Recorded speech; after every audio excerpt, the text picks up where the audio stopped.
Hello. G'day everyone, this is Rangadad again. Don't normally do two videos in one day, but I just noticed something in my lunch break and thought I'd just do a quick video specifically about this. So this is a weekly chart of SPY versus this global liquidity calculation that I've got here. And you can see here that previous sort of recessions and stuff, obviously coming out of it, we've come off low liquidity and then liquidity's been pumped back into the market and the market can sort of trundle along for a bit. Now, this was the double top into the recession. So that's the dot-com boom and this is the GFC.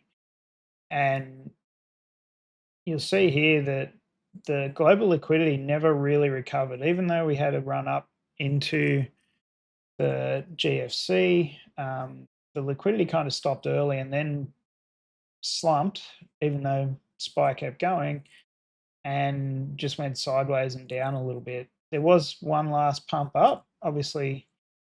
Global markets trying to, I guess, support whatever was wrong under the hood, and then it just shit the bed. And the top on this, and there was a double top, which was actually, there is actually a divergence on that there, on the S&P 500, and there's a couple of divergences actually.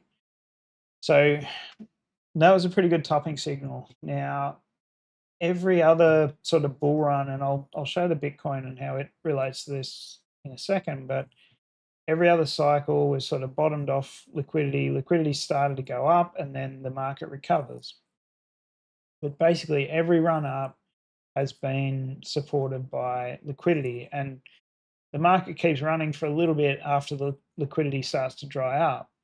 And you don't necessarily go into massive pullbacks, but what's concerning me at the moment, what's sort of suggesting that we could be getting close to like the cycle end on the market, basically some sort of recession, is that we're getting a pretty major divergence here. So yeah, liquidity got pumped into the system after COVID.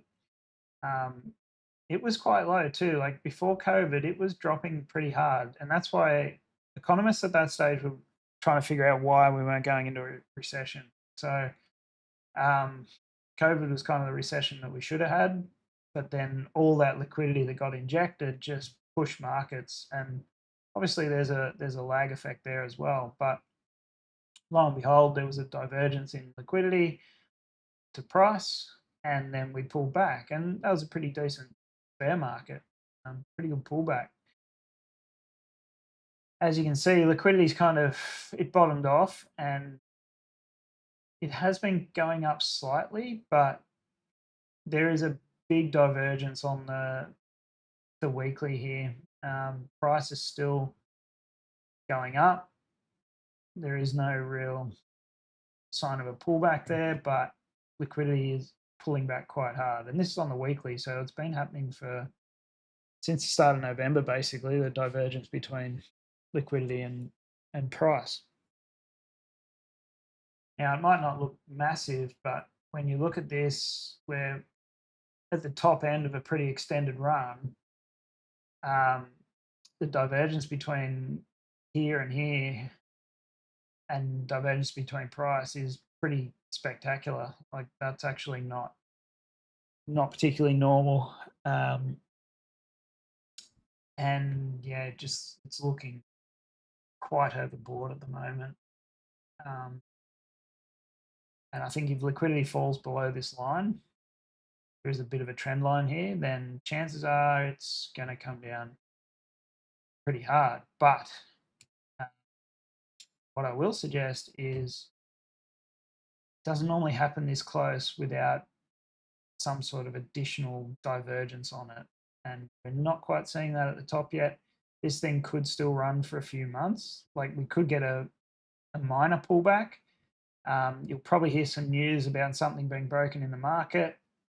But if we bounce and head back up again, whatever was wrong in the market then is probably more wrong than what people realize, and it's a catalyst for something bigger. So you want to kind of see a bounce in global liquidity here.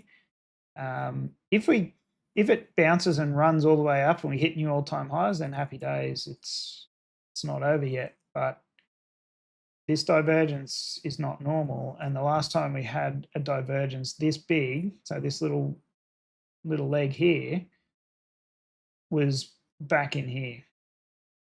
And we did see a bit of a pullback on the S&P.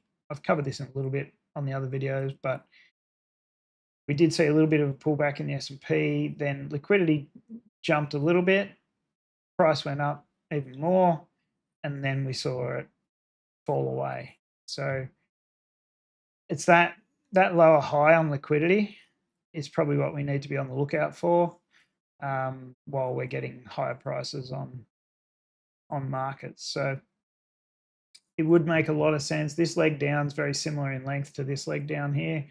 So it would make a lot of sense for us to get a pullback pretty soon, probably a red Christmas even, or just after Christmas maybe. But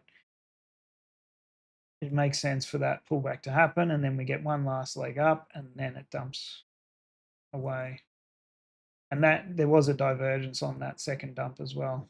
So if we see that happening again, that's going to be a pretty good time to, or even on the next leg up, that would be a really good time to sell your stocks and Bitcoin and stuff like that.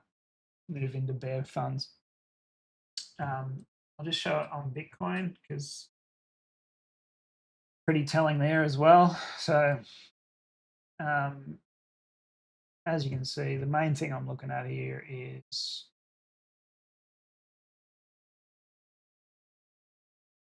so basically run up on liquidity, run up on price. Price kept going for a little bit at the end. Again, bit of divergence. We had a decent pullback. Run up on price, run up on liquidity. Liquidity pulls back. Price actually peaked before the liquidity properly dropped off there. So interesting, but that's fairly early days crypto as well. Run up on liquidity, run up on crypto. A little bit of a run up. There was a bit of that was COVID in there as well. So we had another drop and then a run up in liquidity. So you can see global liquidity is pretty important for crypto as well, not just normal stocks. And then obviously this last run up at the moment, we do have a general trend to the upside, but it's just nowhere near the rest of these moves. So that's kind of what I'm looking out for at the moment. And again, it's actually kind of looks similar to early Bitcoin, where this might not be the peak on liquidity though. But yeah, we're peaking on that in the short term, and Bitcoin's still going up. So that's why I'm leaning towards, like, it still looks reasonably bullish on the weeklies. We're not getting huge weekly volumes, like we're not getting vector candles up at the top here.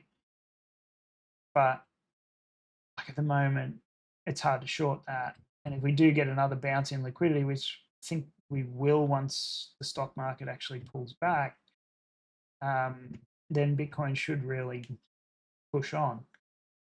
So it's not over yet. All I'm saying is when we do see a peak, particularly on a weekly basis, like if we get a couple of weekly candles, or if we actually cross outside the weekly stochastic momentum, then it's probably going to mark a decent pullback.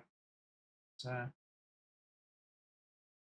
that's all I wanted to show you. Is this global liquidity thing is nothing to sneeze at. It's going to be pretty important for the next few years, really. So keep an eye on it. All right, catch us later.